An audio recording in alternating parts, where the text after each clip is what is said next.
Smoking Dank Sinatra, that's all gas. On the hunt in the tall grass. Intercepting every ball pass, then I run it back, that's a TD. Check the scoreboard, y'all last. We up one, you see me. Pussy niggas wanna talk about it, go to Hellcat, no demon. I be politicking on your broadcast at the red carpet like the famous homie. Ask your bitch, really famous homie, and you know it's in me. It ain't on me. So creative like I made Adobe. I've been balling like I play with... What's the deal? What's the deal? We back again. PolitiKan the podcast live Wednesday night, 7 p.m. 7 p.m. Pacific Standard Time.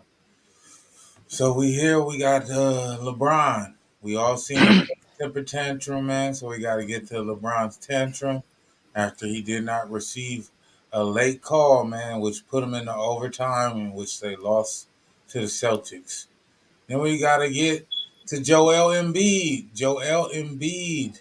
He is an all-star starter. He is the leading scorer of the league, but he did not receive an all-star starter role. So we're gonna get to the NBA and the all-star and the voting because they took the MVP from him, and now they're not even starting him as a all-star. Then we got to get to Tom Brady. Tom Brady has retired today. Same year that we got two black quarterbacks. So is this the era of the black quarterback in the NFL? Kanye West, we already know he said he's running for president in 2024. Well, this guy, he has received a whopping $0 in donations so far for his presidential campaign. And if you haven't been watching the Democrats, man, after Biden got caught with all those documents, man, he's been falling to the wayside. So they are putting Michelle Obama on a press tour right now. She's on a press run. And I think that the Democrats are prepping to run Michelle Obama 2024 for their candidate. So let's get straight to this LeBron James, man. Let's bring in the cast.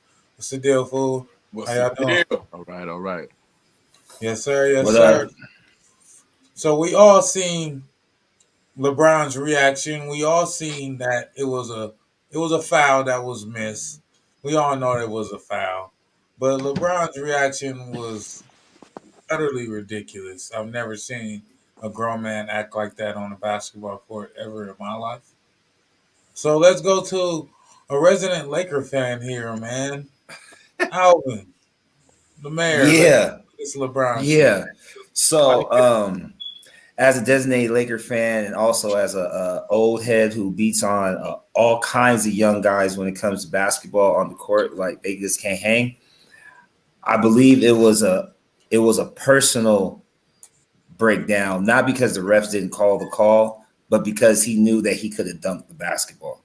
With that many people in the lane, with the amount of disrespect he's been receiving this season, and we all know he's going to break Kareem Abdul-Jabbar's all-time scoring record, this would have been the best opportunity for him to really finish the game off strong with a game-winning dunk, plus the foul, turn up the whole entire NBA, turn up how everybody feels about him. You know, he's 38 years old. Thinking about everything included, but the man didn't play college basketball. When he did play high school basketball, his games were on SportsCenter. And if they weren't on SportsCenter, everybody was watching it in town. It wasn't social media like this now. So you could overreact and it didn't show up as much as it does. So, I mean, he's vulnerable. He doesn't feel like he has anything to lose.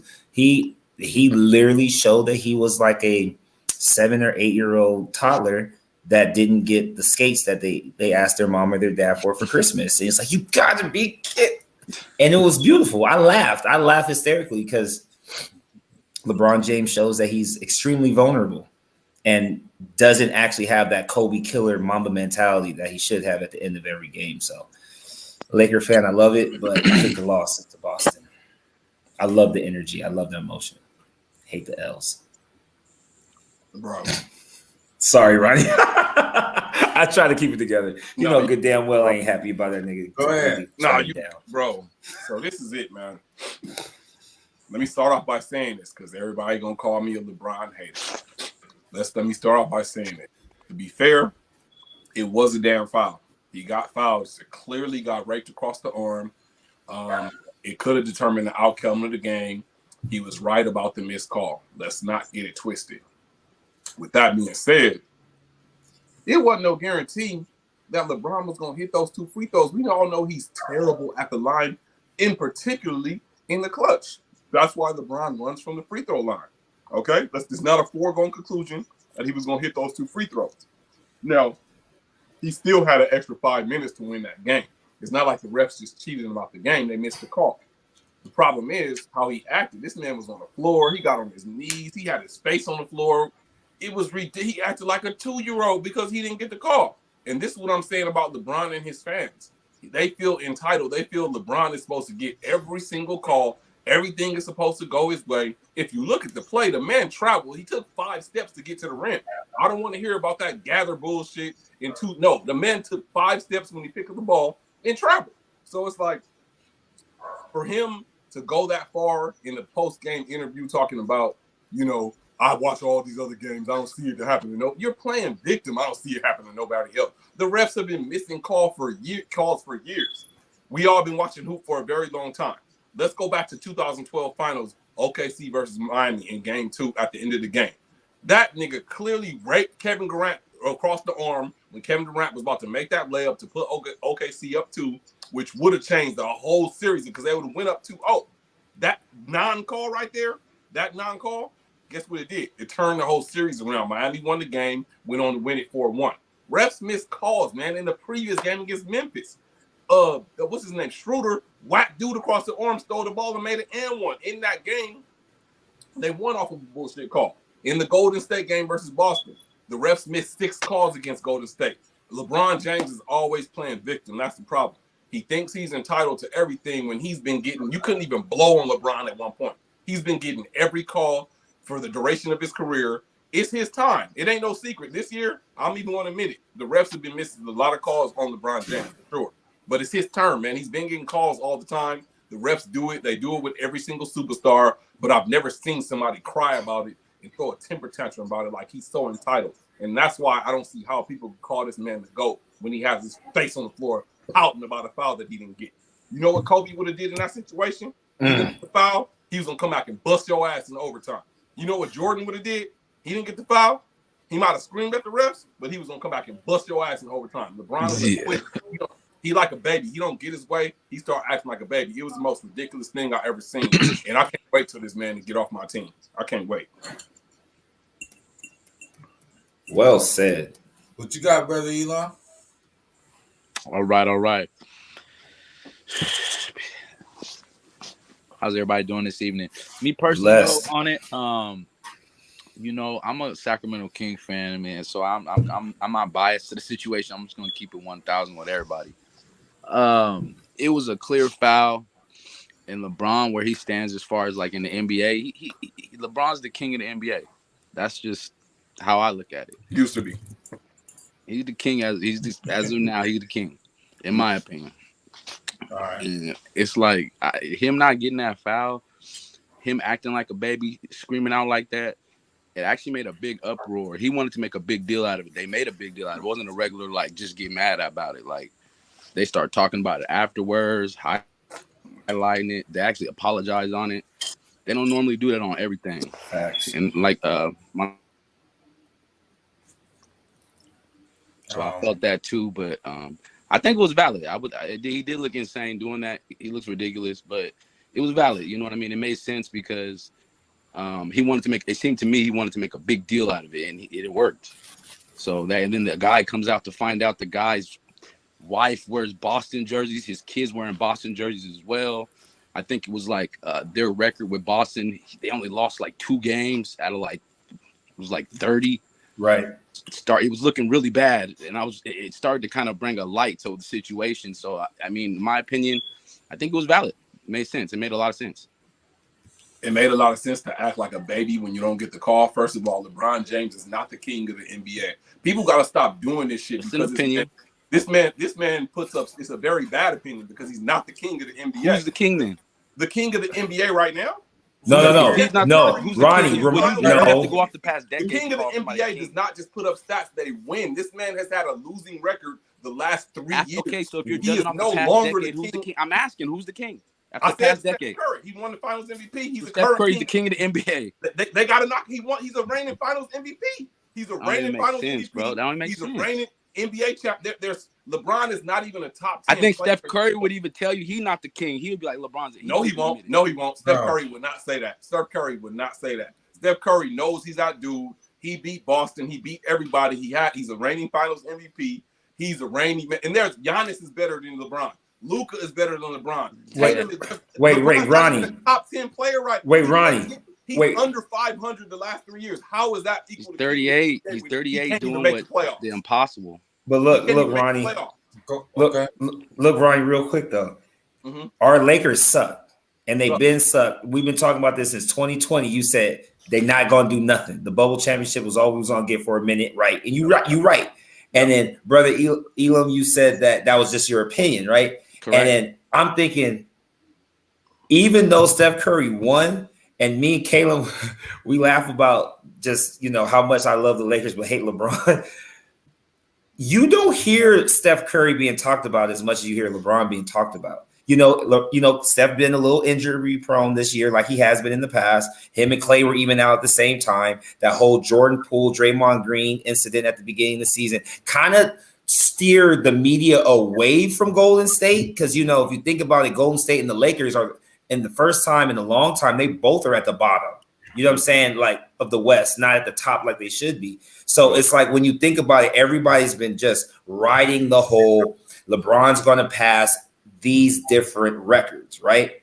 So because they're putting so much attention on LeBron and not putting it on Giannis or Luka torching every Negro in the league, you got to let it be what it is. Like, the media wants the narrative to be that LeBron is the king still. Until LeBron, no. It's not that he's good still like he used to be, or that we even had a good record or any of that. It got nothing to do with that. He's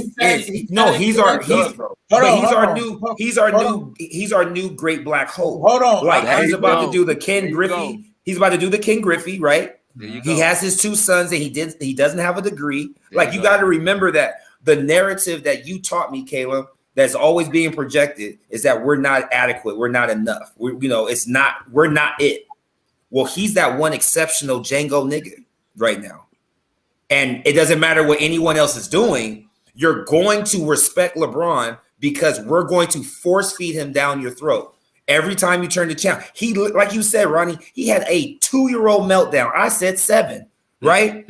But yet, just like brother said, they're putting it on every single line. Because they want you to be LeBron this, LeBron that. Like LeBron's 20s look more like Kobe's than Kobe's. Because they want to replace Kobe with LeBron, just like they're trying to replace Kyrie with John Morant. But go ahead, Caleb.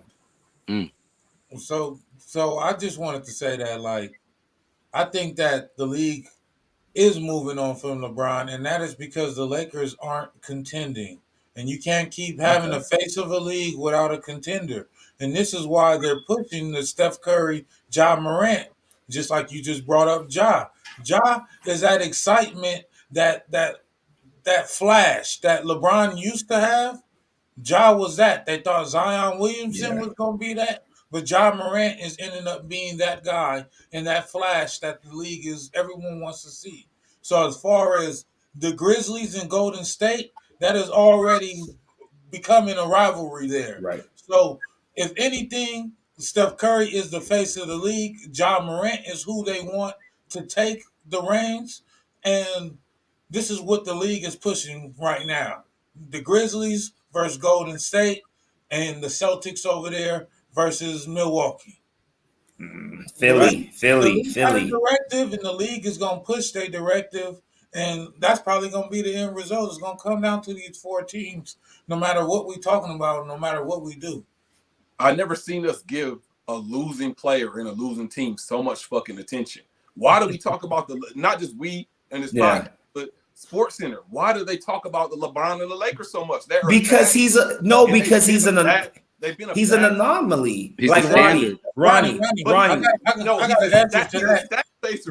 Look, we got don't translate to wins. Like, what on? It's not about winning. We're not supposed to win. Hey, hold on, Alvin. Let me tap you right here. Sports is about winning. Ronnie, the reason why I chose for this to be an opening topic because we need the children to know that regardless if you're LeBron James or the 12th man on the bench, you cannot act like that regardless of if you get the call or not. Body language, right? There is no excuse for acting like that as a grown man in any scenario, period. You Wait. I keep it pushing, our and you take. move on to the next play. Right. I like what you're saying, not us. I'm talking about just sports. Right. Like they give the Lakers and LeBron so much attention, and over the last 3 years, they've been terrible. 33 wins, 35 wins, terrible this year. When does basketball stop being about winning? I'm gonna tell you why. It stopped being about winning when they try to push LeBron as the GOAT narrative. They try to use stats. Stats does not more important. It does not show up winning. It never has, and it never will. I don't understand why we give him so much attention when he can't even get his team to the playoffs. That don't make no sense. But because people other than us are pushing the narrative that him and Tom Brady are the two GOATs of their respective sports. So if Tom Brady's in his 40s losing and barely hanging on, losing his wife and his family and everything else, they're going to let like Ronnie, you know it better than I do. Who is LeBron to every other black person that's asleep and not woke? He's God. Who we wish we could be. Exactly, God. So if we don't know better, we're going to stay staring at LeBron and going, hey, are you going to make a Space Jam 2? You know what I mean? Like for real. Where what you saying is the God honest truth. Like we got to move forward. The only person that we got to move on to the next topic. So let's get Amrock with the closing remarks before we get to this next topic. Oh man. What's good, y'all? I know I'm glad I came at the end of the LeBron hate. But listen, LeBron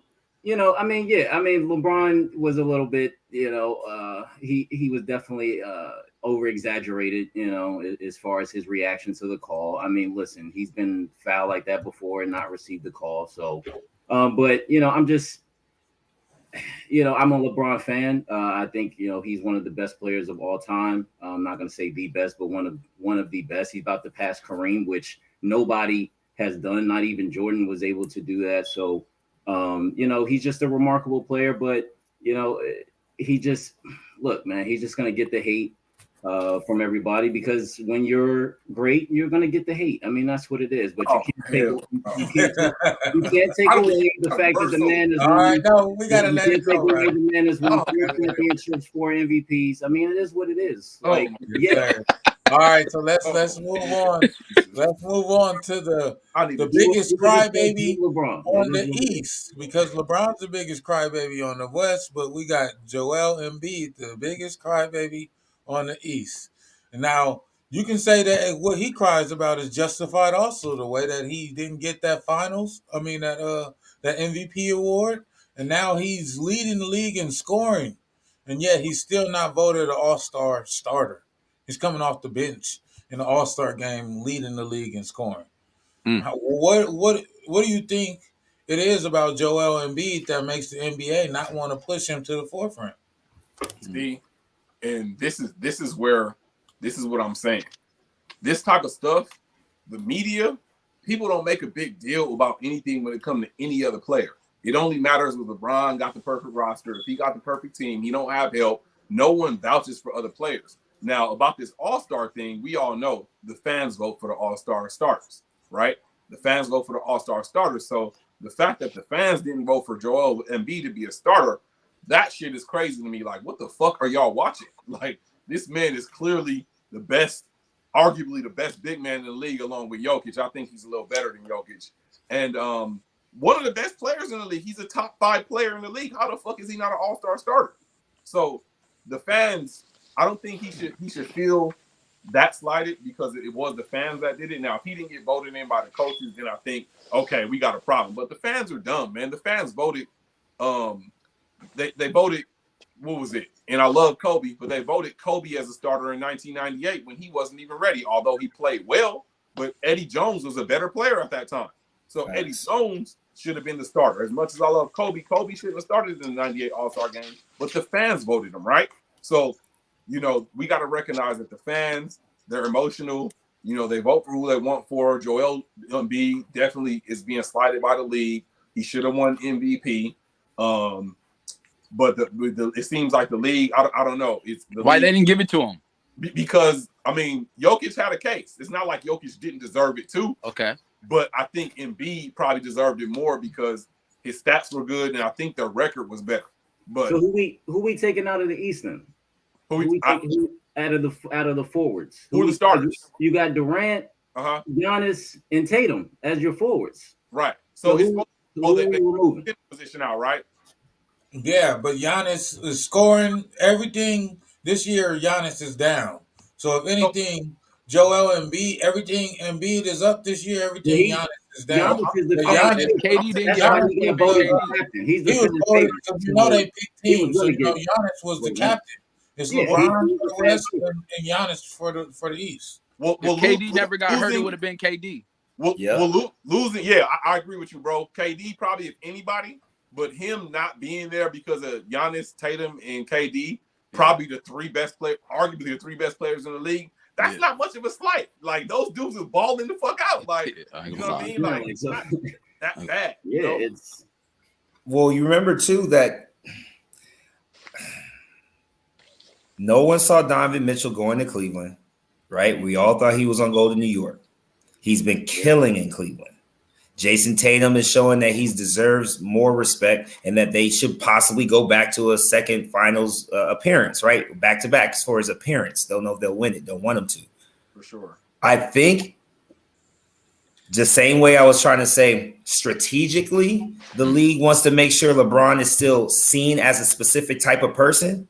I think we really don't know Joel Embiid's story as much as we know Giannis Antetokounmpo's story because it's on Disney Plus, and you know that controversy that comes with Disney. So I think it's something that we might want to accept that no one in the league's media wants to see Joel Embiid on the microphone talking freely because when he gets to and one, he goes Generation X, suck it, suck it, suck it. Like, who does that to Brooklyn in Brooklyn? You know what I'm saying? Like, he just got the and one. KD was over there on the bench, and he, like, I mean, to the fans, like, you know what it is. Like, I mean, when you think about that moment, no different than LeBron James crying hysterically on the court. Joel Embiid is so smart, so intelligent with the game. That not only is he gonna sauce you on the court, he gonna literally embarrass your entire arena. and look at the fine that he got. He hasn't made one. I'm sorry, I can't say he hasn't made one statement. I haven't personally read or heard that he's made a statement about the fine that made him feel remorseful about what he did. And if he's not remorseful about what he did, the NBA is not going to want him as the face, regardless if it's the NBA All-Star Game or the NBA Finals or the NBA MVP. I want to piggyback on. Go ahead. Oh, sorry if I could. No, go ahead, sir. No. You got it, brother. I want to piggyback on that, and I love to interject race into everything because I believe it's in everything. It's a lot of people. It's kind of the elephant in the room here. We're kind of just leaving out, in my opinion. Yes, I want to say that you know, in terms of the face of the NBA, when you look at the face of the NBA, you just go all the way back from the start. It's never been anybody that hasn't been an American. They're always an American person that's the face of the NBA. They'll kind of toggle and play with giving the MVPs out to white people, and particularly, in my opinion, like they've done with Steve Nash back-to-back. Kobe and Shaq should have probably gotten it. And they've done back-to-back with we're seeing with Joker. And I'm not nothing like you said. Joker, it's a case. But come on. You know, it when every person, when you get down to nitty-gritty, it's like I start to see how they do that. Not to mention with Giannis, you know, him not being American. So they give them the MVPs, but in terms of making them the face of the NBA in America, I don't think they get that privy. I think they're not privy to getting the actual face. The face goes to the Kobe's, Jordans, Larry Bird, if you want to, you know, make that argument, or obviously a LeBron. And they were trying to damn near pass it to Zion when he first came in. Like, they want to give it to the next. Not if you're from another country, like it's weird how they do that. But I did notice that. I wanted to inject that in as well. Good point. Go ahead, Amron. Yeah, great point. Listen, I mean, you know, again, it's hard to pick against those three guys and put Joel Embiid is balling. I mean, let me just read off his stat line just real quick. 33.6 points per game, 10 rebounds, 4 assists, and he's averaging 2 blocks. I mean, He's balling this year. Yeah. But at the same token, before Durant got hurt, he was also balling. Giannis has slipped, but listen, Giannis is a now fan favorite, as you pointed out, brother. With the international need for the NBA, there's a lot of dollars in the international need. That's why they bring a lot of those international players here. And you're absolutely right. You know, they're pushing Jokic and Luka Doncic to the forefront. As the the white players, as the new great white hopes, the Larry Birds of the world, the Steve Nash, the Dirk Nowitzki, who a lot of people forget about Dirk Nowitzki. They're pushing those guys forward, but also they are pushing Joel Embiid forward because he is also an international star as well from Africa. So, but as far as him being slated and left out, I mean, Jason Tatum is, but I mean, I don't know if y'all MVP saw what's happening basically, or just happened. The Boston just dismantled Brooklyn. I mean, I get it, they was out there, but that first quarter, them dudes was balling. You know what I mean? So it was hard to, I'm sure, leave out Jaylen Brown. I get Donovan Mitchell and Kyrie are balling, but what about Jaylen Brown too? So again, it's the fans voting. The fans love Giannis right now. He is a champion, by the way. Joel Embiid has not made it to, I don't think, even the conference finals yet. So winning does matter as well when you're a fan and you're voting and you're watching the NBA playoffs and you see who's winning. I mean, just like people who are Dallas Cowboy fans, a lot of them say, oh, they was Cowboys fans, because their parents saw the Cowboys in the 70s on TV. Why? Because they was pretty much the only people on TV, right? So Giannis is on TV in the NBA finals.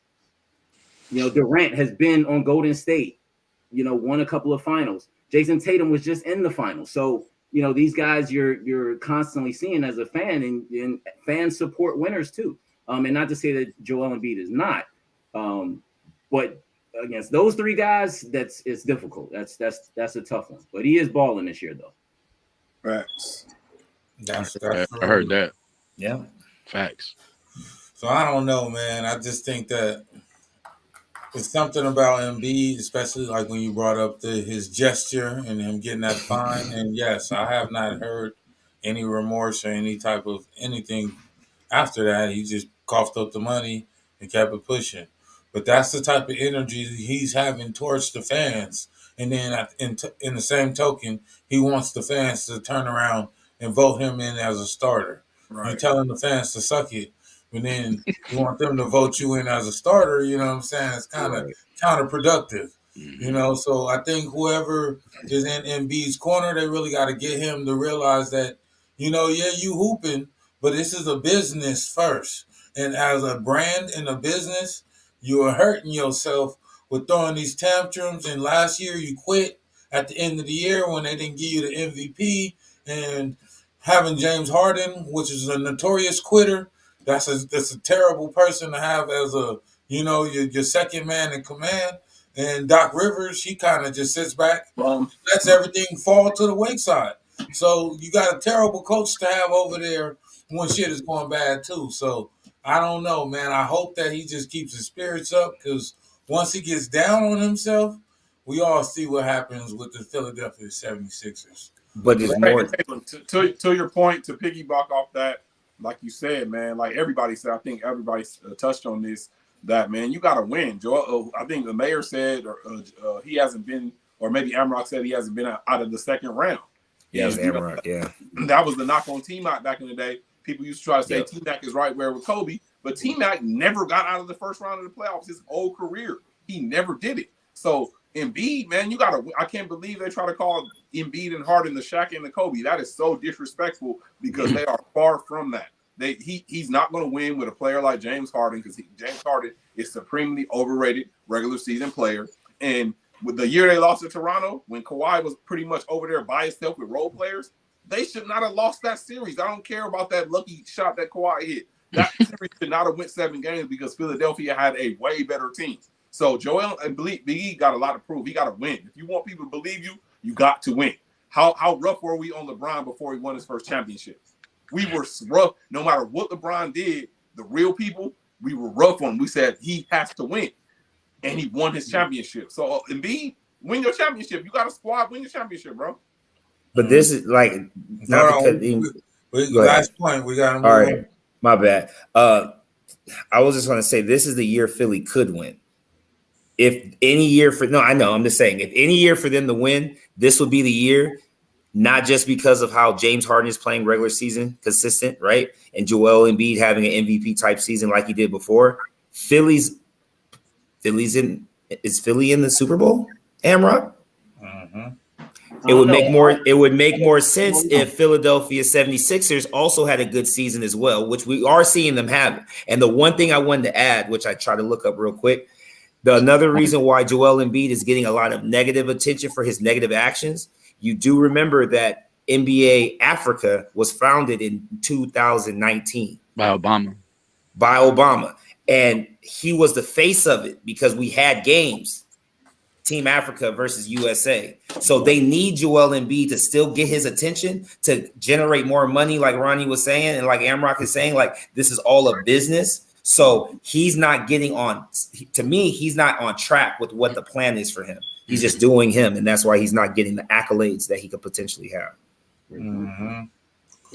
So let's get to this NFL news, man. So officially, Tom Brady has came out on his Twitter, Instagram, and he has announced his retirement. He said this time it is for good.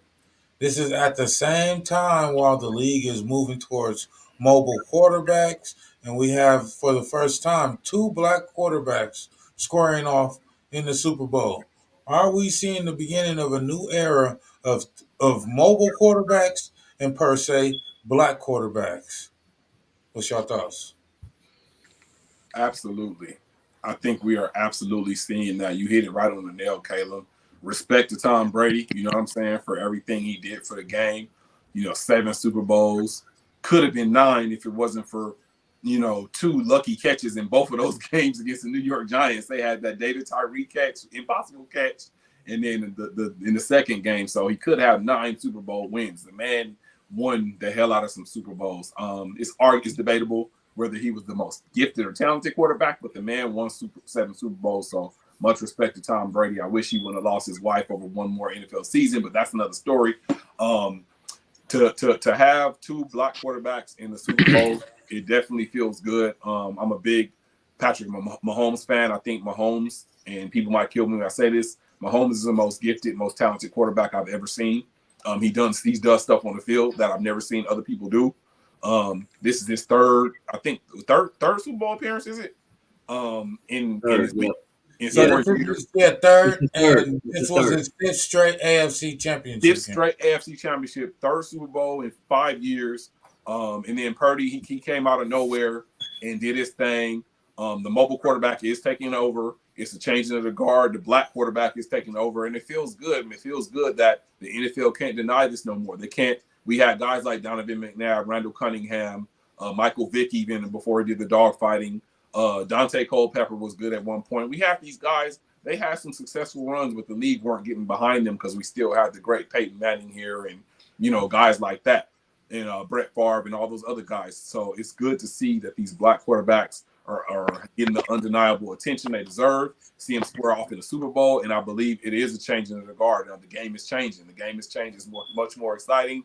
It's much more open. And we have to, I hope America is open to accepting this new changing of the game, because it's time for Tom Brady to go. He's done enough. Go enjoy your family and let these young boys take over. Go. I'm cool with whoever wins because I'm not a fan of either team, but I do like Patrick Mahomes, so I would love to see him win his 2nd Super Bowl. Yeah, I mean, Tom Brady, the greatest quarterback, 7. You can't deny 7 Super Bowls. What, I think 3 or 4 MVPs, maybe 5 MVPs. Passing yards, all the records he has. GOAT status for Tom Brady. He should have just, in my opinion, just did this last year and been done with it. But he wanted to play another year, to see. But, with these black quarterbacks in the Super Bowl, this is an awesome feeling. And I see a lot of comments like people going at Mahomes. Oh, he's half black. Did we do that with Drake? Did we do that with J. Cole? No, they like, didn't. come on. His daddy's black. He black. Like, Right. let's let's punch him. He's black. He's never come out and dismissed the black community. Okay, he's married to a white woman. All right, fine. But he's never come out and said, "Oh, I don't like sisters or this or that, or I don't like my daddy because he's never done none of that." So while we have Kanye West and Candace Owens, who a lot of black people support, they constantly do that. But that's another story. But anyway, listen, this is an awesome moment. Y'all know I'm a Philadelphia Eagles fan. I have been since 1999 when we drafted McNabb. This feels like it could be what happened a few years ago with Tom Brady. We got, Tom Brady at the time was, greatest quarterback. Patrick Mahomes right now, is that dude. With that offense, I feel like it will be a similar type of game. We're going to have to score points against Mahomes. But this is awesome. Jalen Hurts in a Super Bowl, just a class act type of dude, he seems like. So it's just awesome for the organizations for Kansas City and Philadelphia, who are, very similar cities. Philadelphia is a little bit bigger, but Kansas City is also, a good Midwest city, again, who's been to multiple Super Bowls. So it's just an awesome feeling to see two black quarterbacks in the Super Bowl. And even better halftime show that we're gonna get from Rihanna. So Oh shit. Yeah, I'm personally hoping that it's not another hoax or a faux or fake retirement like he did last year or like he did before he left the Patriots and came over to the Bucks to begin with. Like, it's remarkable that he has had the career he has. I hate to say that we're giving him a lot less energy than what we gave LeBron. When I wanted to say it earlier, but I know how Caleb is really like strategic with the way he like segues into the next topic. So I'm gonna revisit what we talked about earlier. Tom Brady has had one of the worst sportsmanship seasons of his career. Yes, the way he's been acting on the sidelines, the way his family is starting to fall apart. It's one of the hardest things to really try to process when, arguably he's one of the greatest, if not the greatest football player ever, right? Based off his stats and his longevity. But look at the fact that he has a supermodel wife. Also look at how much him and his sons have been brought up in controversial issues about how they show affection towards one another and things of that nature. It blows my mind that like we're all hanging on like, oh man, well, whenever Tom is done and he wants to give it up, it makes sense. It's understood. Even Aaron Rodgers, for that matter, nobody's even bringing up him, how, he put, Green Bay in a chokehold and made him get paid and didn't even deliver on his own, his own promises. And he was complaining and finger pointing the first half of the season himself. Right. So when you think about it, right, it's like Tom Brady's been able to kind of finagle his career these last few years to do whatever he wants, to get the team around him. Hey, Grunk, you want to come back this year? No. Okay, well, maybe next year. Like, it's a lot of there's a lot of pacifying Tom Brady at the point. So I would personally like to see him retire. I would love to see his family come back together because I hate to see families break up just because, especially of issues of, sports, especially, and that's his main job.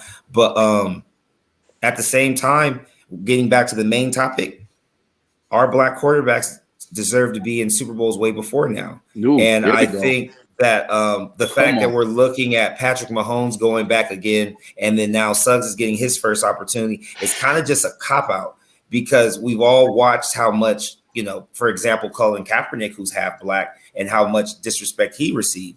And how Lamar Jackson didn't get the contract extension that he deserved. It's like, well, maybe this is the best opportunity to allow everyone to watch two black quarterbacks compete, because this is the year that Aaron Rodgers and Tom Brady aren't going to take over the Super Bowl. Because sports to me is still entertainment, and I still believe that a lot of this is scripted. And for the two brothers, the Kelsey brothers, to be playing against each other, that's also a factor that we're not talking about. So. Our quarterbacks are always going to be the best, and they're always going to deserve the most respect and credit, but they're not going to get it because it's not meant for us to win the game, the Super Bowl, or in the sport. Maybe even in life. You never know. Andy Reid against his former team as well. That's also another. Thank you. So look at the extra stuff behind the scenes that, I mean. But to be fair, these were the two best teams in the Oh, no, I know. But look, I mean, like the way Patrick Mahomes. I get you though. Yeah, because it's like Patrick Mahomes had one of the best performances ever, right? As he's hopping off the field, limping and everything, because he had to give it all he got for his team to make it to the Super Bowl. If he's not able to beat Patrick Mahomes, there's not even a game to watch. And you all know it. If he can't carry the Chiefs, that's it. That's it. I heard that. So what's up, brother Elon? Oh yeah, definitely. I'll speak on it. So yeah, just kind of like what you said, and it is, you can't escape the fact it is a beautiful thing. You seeing two black quarterbacks, you got to be happy, right? Especially if you're black. However, like you kind of were, you were hinting on, which what I get thought of is, it's a long time coming. It's something that we should have had for years. It almost reminds me of generational wealth. It's kind of like, they've had a head start way ahead of us. And then they're like, okay, ready now, go. Then we finally got to go. And, now we're kind of finally catching up. And as you see the result, we're taking over. But it's a more of a sophisticated position. They only wanted to let people they felt had a certain type of intellect run that position. They felt we didn't have it. So we can only, play like linebacker, quarter or running back or something like that. So, but again, I'll even say it, you got to be happy about it. But more so, I think it's more of a symbolization thing. We're kind of, I see a lot of Black America is happy about Black people being able to play a position. Like we're allowed to play center or point guard now. Like that shouldn't be. That's symbolization to me. We should be more so happy if we see two owners, like the owners of the two teams were Black going at it. That's something we should more so, I would say, celebrate. But this is like I don't want to be a Debbie Downer on it because I get it, but it's a bit, to me, it's nothing but symbolization. It's a moral victory. Yeah.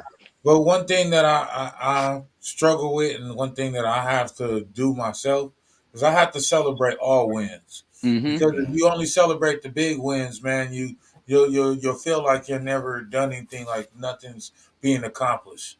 So this year I'm really trying to focus on, celebrating all wins, and I think that, for Black people, this is definitely a win, especially when we had Mike Vick and, he went through the dogfight and stuff, and since then, we haven't had that Black quarterback that was like the face of the league until Mahomes came around. So, I feel good about this whole thing. It's good that Tom Brady's gone. The Manning brothers is gone. The quarterbacks that they're drafting, they're not drafting these sit-still quarterbacks. And even, the white quarterbacks, you got the Josh Allens. You got, what I'm saying? You got the, what's his name? And with the Giants. Don't forget RG3. Yeah, RG3. Cam Newton. Yeah. But then they got removed faster than what they should have. I mean, I don't want to say removed, but their careers ended up shorter than what was expected. But let's get to this hip hop. I would say hip hop news, even though it's political.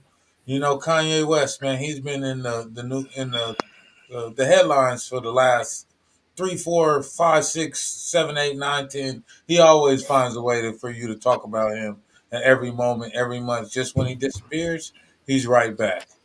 But Kanye West, man, they thought he was dead. He was gone. Nobody heard from him for weeks. Then he comes back out. They say that he's married to some new girl, and it's all these rumors.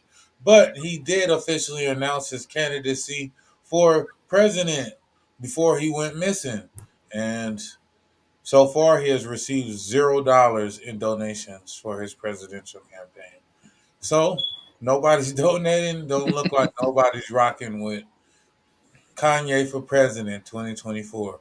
What's your thoughts on this whole thing and what Ye's doing and his whole mentality? I have a hard time believing nobody gave $1 though, because at this point right now, I want to yell now because we on the podcast, but I'll text my wife like, "Hey, let's send Kanye $100 and see if he shuts me out on any type of way, shape, or form, any platform." Because I mean, think about it. He's Mr. Clout Chaser, and I'm sorry, he's not necessarily chasing clout. I'm sorry, he is the clout. Anytime he opens his mouth, anytime he does anything, the whole world stops and tries to pay attention to what Kanye does because he's the loose cannon. He's the person that is unscripted, the person that you can't muzzle. He's gonna. I don't believe it. I hate to say it, I just don't believe it. I believe, yes, he's on a still run for 2024, and I feel like whoever released this information was doing it on purpose to help bring him free publicity. See, but when you take money as a donation as a candidate, it's a different process, and everything has to be tracked. So we know how to give to a GoFundMe. We don't know how to give to a presidential campaign. So maybe what you might be leading on to indirectly is that us colored folk, we might not be privy to how to use our money with the politics, you know. Not you saying it sarcastically, but I mean like for real. But at the same time, we're not necessarily Kanye's target audience because we're not the ones that spend money with Kanye like that. We don't, as a black community as a whole, we're not the ones buying his concert tickets. We're not the ones buying out his Yeezy boots. It is middle-aged and these younger white kids. That is his demographic. I hate to say it, Caleb, you would be shocked to see how many of us are spending the money for our kids to wear Yeezy, but we don't wear Yeezy. You know what I mean? Like, I personally watched a family open up a clothing store here in this community of ours, or of mine, because you guys aren't with me currently. And every day, Yeezy foam runners, wave runners, 350 this, 720 this. I mean, every day, the boy wears Yeezys, the little girl wears Balenciaga. 4th grade boy, 1st grade girl. Dad opened the shop just so that black people have more access to the high-end fashion here in our poverty-stricken type community. But the only people buying is us because we're the only ones worried about status. The other nationality children who have it, or even the adults, they only wear it because they like it, because it looks cool to them. But when it comes to like lining it up, we don't worry about which retro ones you have on anymore. Kanye is controversial. So if you pull out a pair of Yeezys, you get an extra clout, extra attention, extra conversation. The mayor, real quick. Everything that you just said, Kanye is a distraction, folks. Yeah. He's a distraction. Okay. He's a distraction from what's really going on. All right. The media knows, okay, Kanye West, what's the next story? Oh, he's married now. Oh, he went missing. Oh, he dropped another album. Oh, he's fighting with Kim. Oh, he's fighting with Kim's ex-boyfriend or whatever. The kids are dressed up like whatever the case may be. He's a distraction from what's really going on. All right. The fact is, they're still killing black men out here now. Black cops is killing black men out here. I mean, it's been happening, but now it's even more potent, right? I think this is the election year. This is the kick up to and we're about to get into the next topic. He's a distraction, period. Like Kaylin said, he's not for black people. Yes, black people are still supporting him. Yeah, I mean, black people still want to support. Black people still support R. Kelly. Black people still support, people still go see Harvey Weinstein movies that he produced. I mean, it's like, so, he's still, for whatever reason, going to get the black people support Candace Owens. Black women support Candace Owens. So, he's going to get that. He's going to get that support. Am I surprised he hasn't got $1? Again, I like the mayor. I think it's a lie. I don't think he didn't get anything. If he did, he's not going to put it out there. What he got? Why should he? He's just a huge distraction. I'm not saying that everything, like stuff that some of the things that Kanye was saying about the Jews and their power and this and that and controlling things, he's absolutely right. But then there's other things where he just totally left and he doesn't support the black community at all. And we just have to accept that. There's a lot of people saying, oh, well, he's black and let's try to bring him back home. No, let's accept it for what it is. Like, let's stop, trying to bring him back home. And no, let's just let him go. It's okay. It's all right. We had him for a while. He was cool. He gave us great albums, great music, great talent underneath him that came along. Let's just let him go. Period. We need to be done with Kanye. He's a distraction, folks. He's a distraction. Period. I'm not surprised that he's not getting any money for this presidential shit. Ain't nobody taking him seriously as far as a real candidate. So to put money behind somebody that you're not taking serious, that wouldn't make sense. But I've studied this whole Kanye thing, and I don't agree with the slack that he gets. Obviously, he said some wild shit. But I think it's more about how he articulates his point. I don't think Kanye is not for black people. There's no way somebody can change that much from drug dealer by drug, crackhead by crack, and the white man get paid off of all of that. Or a lot of this shit that he was talking about, you know, on his first couple albums about racism and racism still alive, they just be concealing it. He dropped several bars on a lot of his early music calling out racist America and white America. I think he didn't say when he said slavery was a choice, that was a dumb, ignorant comment. But I think Kanye was trying to say something else. He just didn't articulate it correctly, along with the White Lives Matter thing. He was trying to prove a point, but it was a horrible way to try to prove a point. Kanye is he was a billionaire. He made a lot of money, and he has a lot of pride as well. So I don't think Kanye is a lost cause as far as he just don't fuck with black people. I think he just needs to shut up sometimes.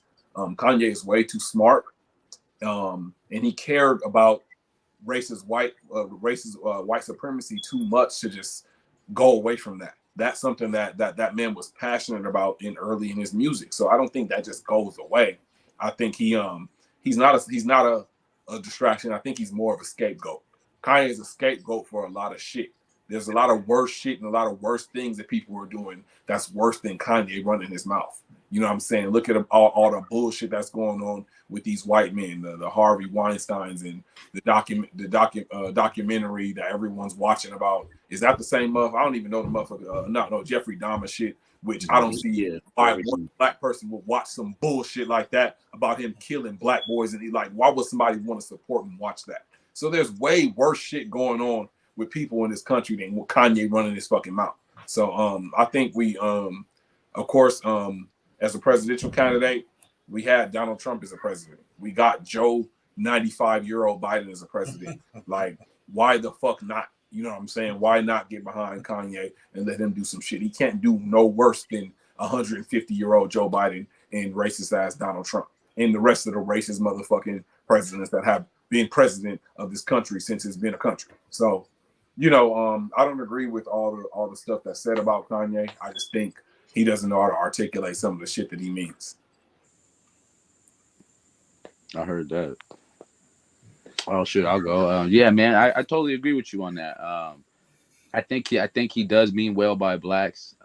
However, I think he plays both sides of the fence.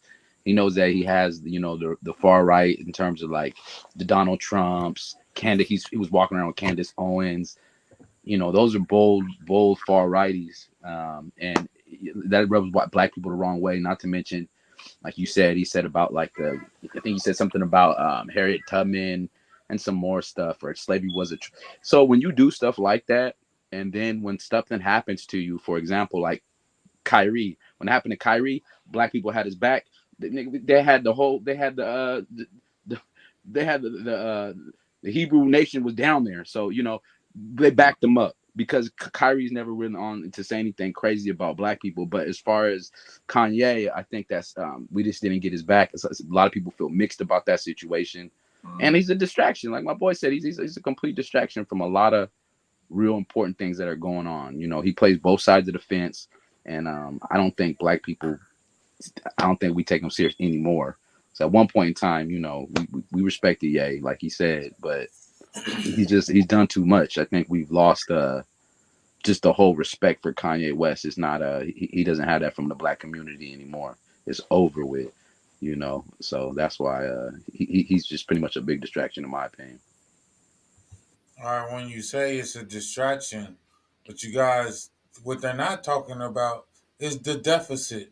We have reached the max deficit as a country, and we cannot go into any more debt legally. And the government basically almost shut down over the budget about 3-4 months ago, and now we have reached the point where we have printed so much money and gotten in so much debt there where we are legally at the debt limit as a country. So it is one of the most important presidential races going on right now as far as how we're going to deal with this deficit and what we're going to do as a country going forward. And at the same time, we got Kanye West, we got Donald Trump, we got Joe Biden. So America is looking like we fucked.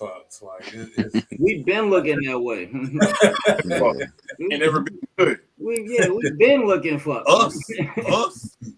We ain't never been good. It don't matter who's up there. We have and, never been and, good. and Caleb, who's in debt? You said America, because I ain't in America. I said America as a country. But that's what they tell us. I'm a Garveyite.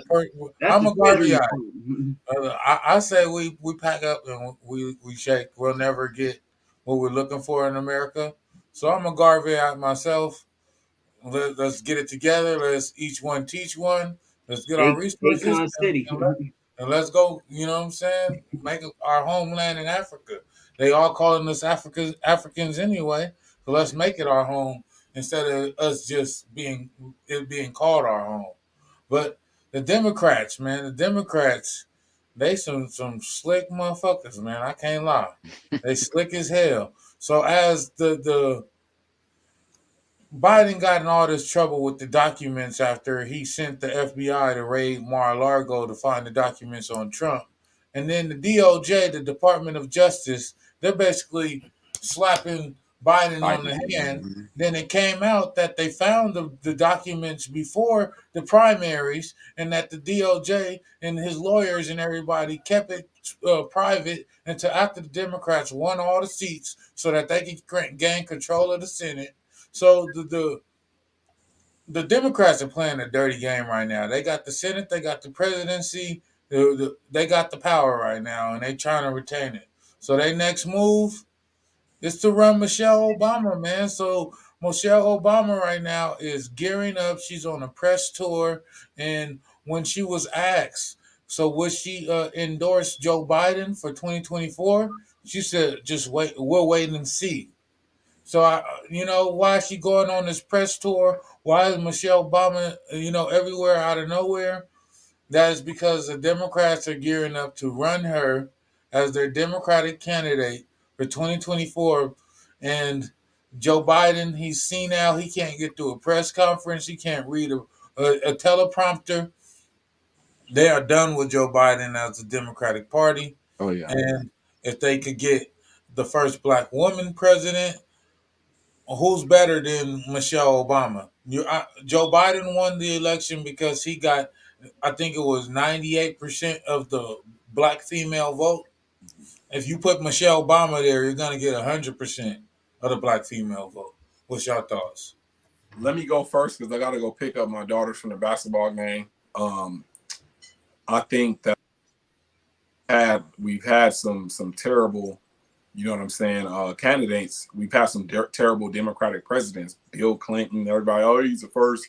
He's black. He was black because he got some head. No, Bill Clinton didn't do shit. All he did was pass his 3-strike rule, which affected us the most. His wife called us super predators. People don't know that. He said, Hillary said all black men are super predators. So the Clintons were very racist, just like the rest of the racist white presidents. We can't do any worse with Mrs. Michelle Obama. Everybody loves her. She's lovable. She's marketable. She's gorgeous. She's all these great things, powerful, educated. Why not give the black woman a chance? I'm a big advocate for black women in America, black women, period. I got 2 black daughters. Why not give a black woman a chance to stand in that bullshit ass seat? The seat don't mean much any fucking way. So what do we have to lose in giving a powerful, strong, educated, beautiful black woman that seat like we giving all these fucking incompetent, racist ass white men the last, I can't even put a number. I don't know the number of years presidents he's been a thing, but all 50 plus presidents. Why can't we give this black woman a chance? What we have to lose? Yeah, no, that's a great point. Great point. If we're gonna push a female black candidate to the forefront, it should be Michelle Obama. However, one thing we need to remember is that we are still in America. and America is still 60 to 63% white. Okay. And America thrives off race. All right. Plain and simple. However, we want to disguise it, hide it, not say it, whatever. This country is still about the race factor. Okay. And so, as much as she would potentially be a good candidate, at the same time, are we going to get are white men going to vote for her over Trump? Yes, white women will vote more so for her, but there will still be a lot of white women that will go with Trump. And also a lot of Black and Hispanic people are still, for whatever reason, on the fence and geared towards Trump as well. So, we have to factor all of those in. Will she be a great candidate? Sure.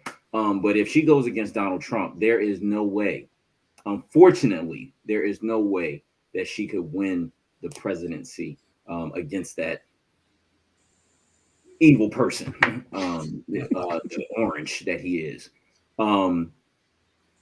Again, simply because, this country and their hatred towards Black people, the Black community, particularly the Black woman, as much as you see a white guy with a Black woman on his arm, okay, you see that, but that's just a few. That's not the majority, right? And still, we have to recognize that the majority of this country is still white people.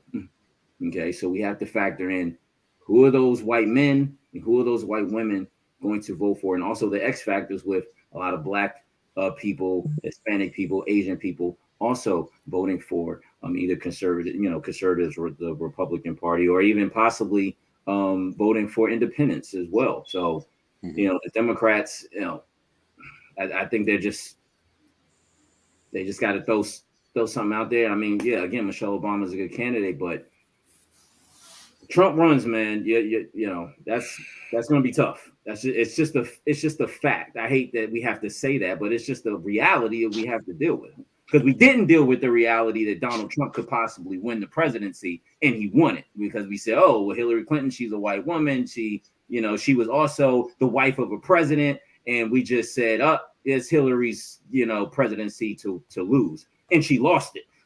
So we have to be mindful of that, and not just say, okay, because we pushed Michelle Obama to the forefront, she's just automatically going to beat Donald Trump. We can't make that same mistake again, people. Right, and I'll say on that, we might just get, Obama 2.0, because, coincidentally I heard the last name's Obama too, but just getting Obama 2.0. Everybody loves to say he was a puppet. I mean, she's a woman at that, which is just going to be more of a puppet. She's not going to get any more things done than what Obama did, but she didn't get anything done for us, unfortunately. If you guys, I hate to bust anybody's bubble who think he did, but right. With the whole Trump thing, I think it's bad. I think you can't really choose. Both of the sides, like I said, would be controlled. They're both bad. But it is, and regardless, it would be a good thing if she did make it. I think she's definitely the smartest first lady ever. She would firstly, I think, in just being completely honest about it, she'd be the only American Black that we've ever had.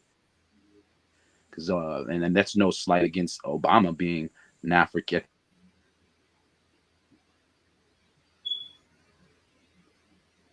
I think we lost him. I think he froze. Yeah. He froze out. Now I'll piggyback on exactly what he was saying. Like, that would be cool because she is the first, or should be the first American-born Black first lady.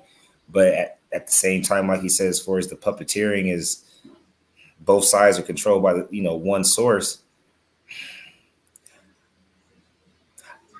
The things I'm starting to see is that it would make more sense if Michelle Obama did win, if she was the candidate.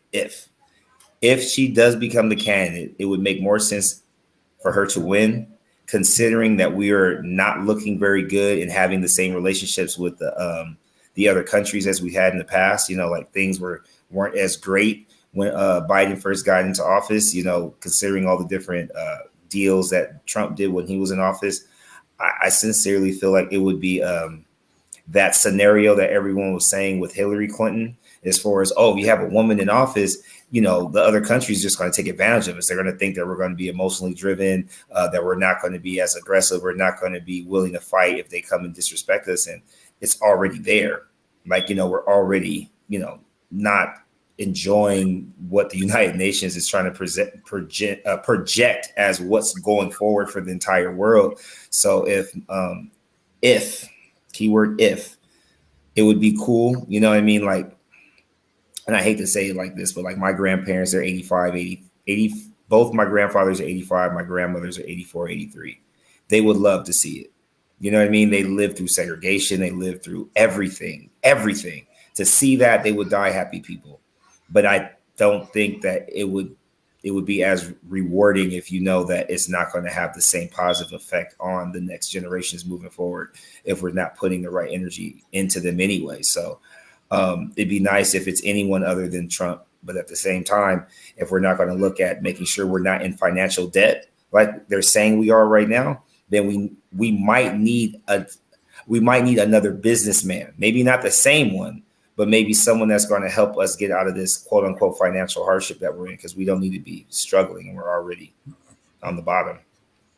So I tell you this right now, it's about this money, it's about this deficit, Right. it's about oil. So Facts. if you look right now, Russia invaded Ukraine because he wants to take Ukraine's resources, per se, Ukraine's oil. And because we have the petrodollar and everybody has to trade their oil in the dollar bill and that under that currency, we have to keep control of oil for us to keep the dollar bill alive. So Ukraine and Russia, that's why we're sending all this aid over there to Ukraine to try to help them to stop Russia from taking over their oil. Because if we lose the petrodollar, then everybody's money in their bank accounts going to disappear. Credit's going to cease to exist. Loans are not going to happen anymore. And when you burning down having egg shortages, and you got people eating clone meat that FDA approved, you know, this shit is getting crazy. It's getting real scary for America right now. Facts. Yeah, it's been scary for us, unfortunately. It's you know, I don't know what is Michelle Obama the answer though? You know, like that's like, you know, I guess that's the key question, right? Like, is she the answer? Like, to Maya's point, like, you know, okay, maybe get a business person in there, but okay, then who? You know, you gotta listen, America, as much as it is the majority is white, you still have a demographic that is very mixed. And so if we're going to have a president, right, which I think that whole system is flawed in itself, right, then it has to be somebody, you know, that's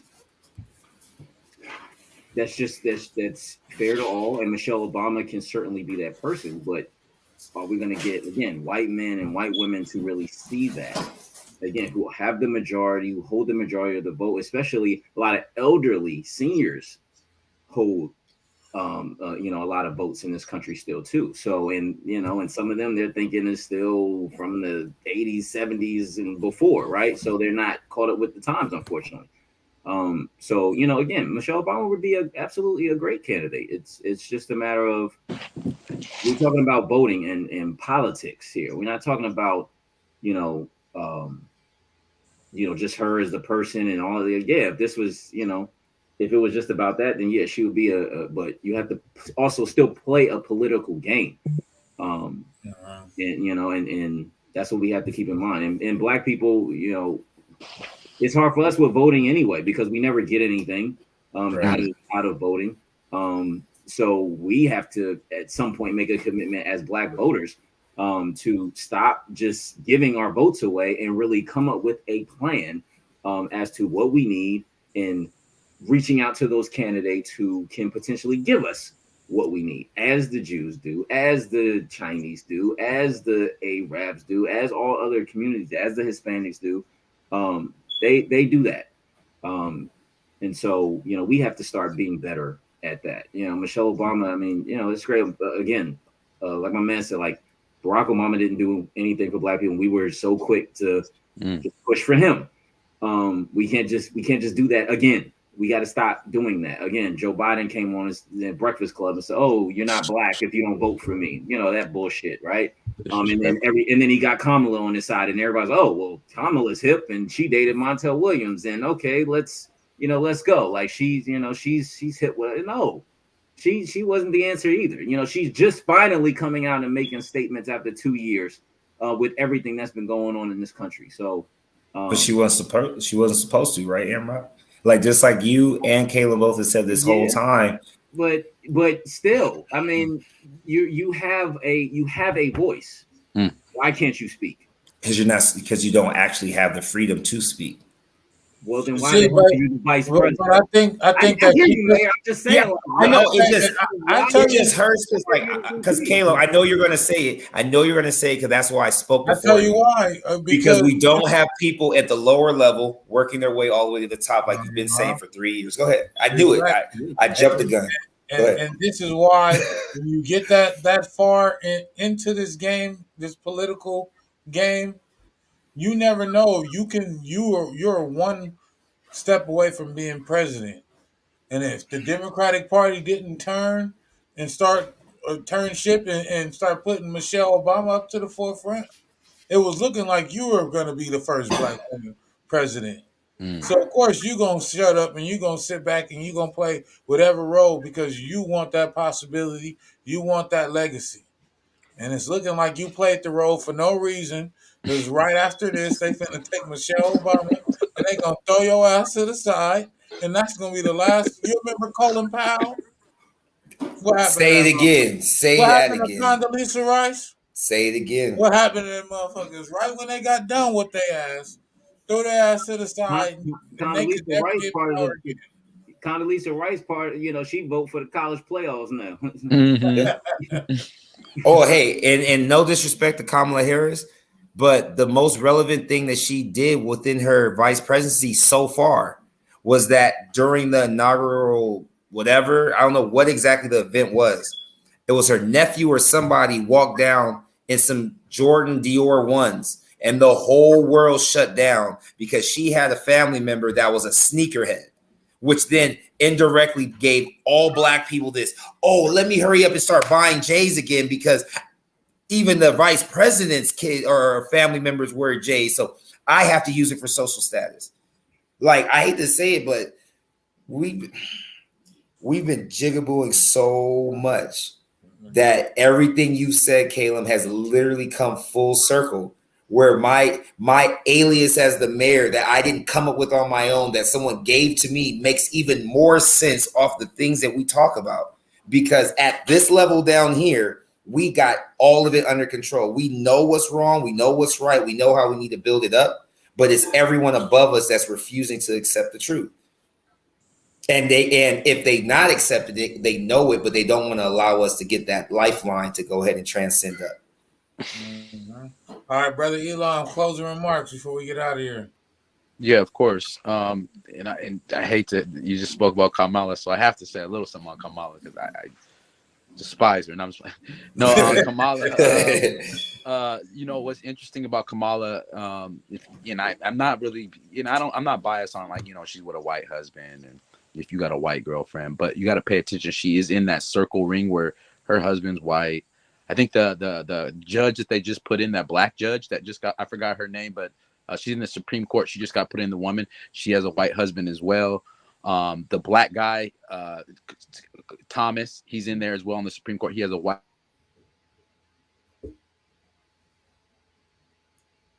Oh, my brother. He went out. Also, keep that in mind too about Kamala Harris and them, that they're very, black in front of us. However, when they go, very culture is not the same culture as ours. They didn't grow up with the same culture as our mom's culture. Your mom's culture. She's East Indian. There's so a lot of in terms of a lot of things that are needed for us, things that are historical that would we would want for our people. She don't, or she won't. They don't line up with her family and or her thoughts of how she was brought up. So I noticed we'll lose out on a lot of that. But then again, like you said, though, she's in a spot where she can't really speak. But I think the biggest, and we asked her for reparations, and she was like, for Black people only. And then now we see everybody in particularly has specifics just for them. Asian community has, I think they have, you can't harm an Asian right now or you're finished. We know Jewish people in particular have things. People have set asides for them, but she said out of herself in particularly nothing for Black people. So we did get played on that. Black women went out in the droves and voted for her, and we got nothing. So that's embarrassing. It's a slap in the face. And I think that, I think that this is just empowering that we're even talking about it. A lot of Blacks don't even care about it. The fact that we're putting this on a level to where we can, go back and verse about it back and forth, regardless if you agree or not. I think this is beautiful. So I wanted to say that as well. For sure. So let's get some shout outs before we get up out of here. Hey, shout out to all you fellas. Shout out to the PolitiKan podcast. It's always great joining this podcast and talking about the things we talk about. Shout out to Blackwish creators. And Black History Month is here. Let's celebrate it, people. Let's celebrate it. I know they give us the shortest month, but let's celebrate it. Let's just do what we do. Keep striving out there, keep pushing whatever avenues you're in, whether it's entertainment, whether it's law, whether it's medicine, whatever the case may be, science. Black folks, just keep doing what you do, keep pushing every day. Shout out to all the Black women who got that news today about Beyonce. I know y'all about to go crazy, but yeah, shout out to everybody, man. It's always a blessing to be on this podcast and to talk about the things we talk about. So, salute. I'll go next. Shout out to all you guys. With, like you said, M-Rock, with Black History Month starting today, I hope you guys know, and anybody that listens in, if you are Black, you are Black history. We're writing our own history right now by not giving up each and every day and just trying our best to be our best. We are creating our own legacy. We are history that we'll be able to share down with our kids or with other kids. You know what I mean? Like, indirectly, we never know how many people are truly watching what we're doing and how we're doing it. And I know, and I noticed it today, that just being consistent and being transparent is two of the things that can make you better than most. So shout out to you guys for consistently being what you are and being that Black excellence that motivates anybody and everybody to be just that. I heard that. Go ahead, brother. Yes, sir. Yes, sir. Oh no, most definitely. Just being around like minds, as I was taught from other, elder Blacks in the community, is just enlightening itself. And this is a beautiful thing, being around like-minded people that take blackness serious, because it's something that we've doled down on, and we raise up ignorant stuff, and then stuff when it comes down to stuff that really matters, that's important, like you said, we'll hide it, or we'll look at Kanye and worry about the new Yeezy, like the stuff that matters we don't really put into priority. So I think it's real good that we're doing this. I think that again, like he said, teachings of the young ones is huge, it's humongous. So I think that we all should teach one, like you said, teach the youngins and let them know, hey, what the business is. A lot of people don't want to teach them because this is a lot. It's a lot of shit we got to deal with. So they want to let them live in this fantasy world. And I sprinkle it. I got a 15-year-old. I'll sprinkle it on them here and there, but you're gonna get it one day. You're gonna get it here from me or some white dude in the street. But they're after us. We're literally menace to society and other people's eyes, and we just gotta be weary of that and be cognizant of knowing, hey, all this knowledge we got equals one thing: power. So that as long as we understand that, I think that we'll be good. Yeah. That's real. One thing that I really try to focus on is education. As Black people, hip hop is our culture. I remember growing up, the Black church used to be the pillar, of the Black community. And now the pillar of the Black community is the entertainment industry. And that's why when we talk about somebody like LeBron James having a hissy fit, you are looked at as the top guy. You know what I'm saying? When the whole league shut down, everybody said if LeBron's playing, we playing. You know what I'm saying? Like you're looked at not only by but your own contemporaries, your own peers are putting you on this pedestal. So you know what I'm saying? It's crazy that in the black community, somebody like LeBron James is like our go-to guy, and and now we got Obama, you know, his wife circling the block, but it's just crazy how this whole thing goes. As black people, we got to understand the system that we are in. We are in a democratic republic in America, and until we understand what that means and what these government positions are, we will never understand how we are systematically being oppressed. Because we say, "Oh, we're being oppressed. We're being oppressed." Oh, it's not a racial thing, but you don't even understand the system to understand how everything is racial. It is systematic. We are a second class citizen in America. And if you look in the Constitution, just because we weren't granted freedom, we were granted access to freedom. Technically, we're still second class citizens in America. And black people, we need to wake the fuck up, man. PolitiKan the podcast. I'm out. Hey, good shit. If you want to stop me, you're gonna have to fucking kill me! Smoking Dank Sinatra, that's all gas. On the hunt in the tall grass. Intercepting every ball pass, then I run it back, that's a TD. Check the scoreboard, y'all last. We up one, you see me. Pussy niggas wanna talk about it, go to Hellcat, no demon. I be politicking on your broadcast at the red carpet like the famous homie. Ask your bitch, really famous homie, and you know it's